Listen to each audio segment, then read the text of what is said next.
Hello friends, মিঠুর পাকশালে আপনাদের সবাইকে স্বাগত। আজ আমি মাত্র 10 মিনিটে তৈরি হয়ে যাবে এরকম একটা চিড়ার রেসিপি আপনাদের সাথে শেয়ার করছি। এই জন্য আমি 1 বাটি পরিমাণে চিড়া নিয়েছি এবং অর্ধেকটা গাজর কুচিয়ে নিয়েছি এবং অর্ধেকটা ক্যাপসিকাম কুচিয়ে নিয়েছি। এরপর এই চিড়াটাকে আমি ভালো করে পরিষ্কার করে নিয়েছিলাম আগেই। এরপর চিড়াটাকে একটা স্ট্রেনারের মধ্যে দিয়ে তাতে কিছুটা জল দিয়ে ভালো করে ধুয়ে নেব। এইভাবে হাতে করে একটু নেড়ে চেড়ে ভালো করে ধুয়ে নেব। তারপর চিড়ার যে জলটা সেটা একটু ঝরিয়ে নেব। 5 মিনিটের জন্য একটু রেখে জলটাকে ঝরিয়ে নেব। খুব বেশিক্ষণ রাখার দরকার নেই, চিড়া এমনিতেই খুব নরম হয়, খুব তাড়াতাড়ি ভিজে যায়। তারপর চিড়াটাকে 5 মিনিট পর আমি জলটা ঝরিয়ে নিয়েছি। দেখুন এখানটাকে ঝরঝরে মতো হয়ে গেছে। এরপর একটা পাত্রে চিড়েটাকে নিয়ে নিলাম। এরপর এটাকে একটু বাটির মধ্যে ভালো করে মেলে দিলাম।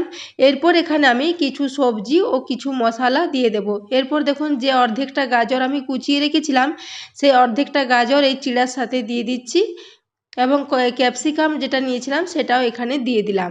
এখানে আপনারা চাইলে আবারও বিনস বা অন্য কোনো সবজিও দিতে পারেন কম পরিমাণে। এবং 1 মুঠো পরিমাণে এখানে বাদাম আমি জলে ভিজিয়ে রেখেছিলাম, সেই ভেজানো বাদামটা এখানে দিয়ে দিলাম এবং একটা কাঁচা লঙ্কা কুচিয়ে রেখেছিলাম সেই কাঁচা লঙ্কা কুচিটা দিয়ে দিলাম। এরপর এখানে 1/4 চা চামচ পরিমাণে হলুদ গুঁড়ো দিয়ে দিলাম।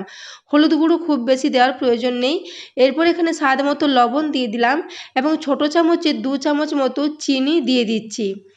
এরপর সমস্ত কিছু দিয়ে এখানে আমি একটু ঘি দিয়ে দিচ্ছি। এখানে ঘিয়ের পরিবর্তে আপনারা সাদা তেলের ব্যবহারও করতে পারেন, কিন্তু ঘি আমাদের শরীরের পক্ষে অনেকটাই হেলদি, সেজন্য আমি এখানে ঘিটা দিলাম।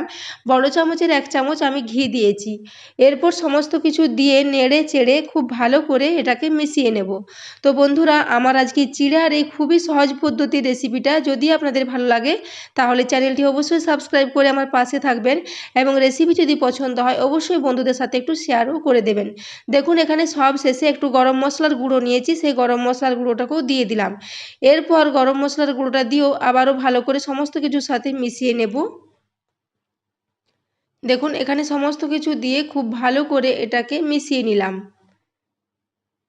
এখন আমাদের সকালের দিকে রান্নার সময় হাতে খুবই কম সময় থাকে, সেই জন্য খুব চটজলদি বানিয়ে নেওয়া যায় এই রেসিপিটা মাত্র 10 মিনিটে। এগুলো যদি সবজি রেডি থাকে তাহলে চিড়ার সাথে মাখিয়ে খুব সহজেই তৈরি করে নেওয়া যায়। এরপর এগুলোকে আমি স্টিম করে নেব। এই জন্য একটা কড়াতে আমি 1 গ্লাস জল দিয়েছি এবং কিছুটা ঘি নিয়ে এই থালার মধ্যে একটু মাখিয়ে দিলাম। ছিদ্রযুক্ত একটা থালা নিয়েছি। এরপর যে চিড়াটা আমি মাখিয়ে রেখেছিলাম সমস্ত কিছুর সাথে সেই চিড়েটাকে এখানে দিয়ে দিচ্ছি। এরপর এটাকে আমি মাত্র 10 মিনিটের জন্য স্টিম করে নেব। দেখুন সমস্ত চিড়েটাকে এখানে এইভাবে চারিদিকে থালা ছড়িয়ে দিলাম এবং জলটা ভালো মতো গরম হয়ে গেছে। গ্যাসের ফ্লেমটা আমি এই সময় লো করে দিয়েছি। লো ফ্লেমে এটাকে 10 মিনিটের জন্য ঢাকা দিয়ে রেখে দেবো। এটা 10 মিনিটের মধ্যেই রেডি হয়ে যাবে। দেখুন 10 মিনিট পর আমি ঢাকাটা খুলে নিলাম। এখন আমি দেখে নিচ্ছি গাজর ক্যাপসিকাম সব ঠিকঠাক সেদ্ধ হয়েছে কিনা এবং বাদামটাও যেহেতু আমাদের ভেজানো আছে তাই বাদামটাও খুব ভালো মতো সেদ্ধ হয়ে যাবে এবং সে চিড়েটাও খুব ভালো মতো স্টিম হয়ে যাবে। দেখুন এরপর আমি সমস্ত কিছু চেক করে নিয়েছি এবং এটাকে দেখে নিচ্ছি কতটা ঝরঝরে হয়েছে। এটা ভীষণই ঝরঝরে তৈরি হয়। দেখুন এখানে আমি গাজরটা হাতে করে টিপে দেখে নিলাম, গাজরটা খুব ভালো মতো সেদ্ধ হয়ে গেছে। আর ক্যাপসিকাম তো ভীষণই নরম, ওটা তো আরও তাড়াতাড়ি সেদ্ধ হয়ে যায় এবং এটা দেখুন কতটা ঝরঝরে হয়েছে। ঠান্ডা হওয়ার পরে এটা আবারও ঝরঝরে হয়ে যাবে। এরপর এটাকে আমি গ্যাস থেকে নামিয়ে 5 মিনিটের জন্য একটু ঠান্ডা করে নেব। ঠান্ডা হয়ে যাওয়ার পর এটাকে আমি সার্ভ করে দেব। তো বন্ধুরা, আমার আজকের এই স্টিমড চিড়ের পোলাও রেসিপিটা যদি আপনাদের ভালো লাগে তাহলে অবশ্যই একটা লাইক করে দেবেন এবং রেসিপি ভালো লাগলে চ্যানেলটি অবশ্যই সাবস্ক্রাইব করে রাখবেন। দেখুন বন্ধুরা এটা কতটা ঝরঝরে হয়েছে।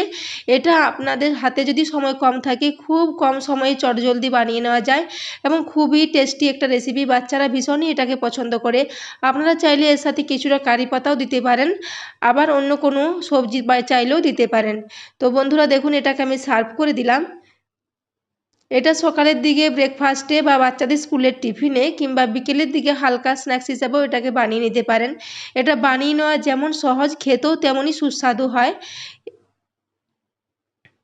দেখুন এটাকে এরপর আমি সার্ভ করে দিয়েছি। তো বন্ধুরা এতক্ষণ পর্যন্ত রেসিপিটি দেখার জন্য আপনাদের অশেষ ধন্যবাদ। দেখা হচ্ছে পরের কোনো রেসিপিতে। ততক্ষণের জন্য সবাই সুস্থ থাকবেন, ভালো থাকবেন।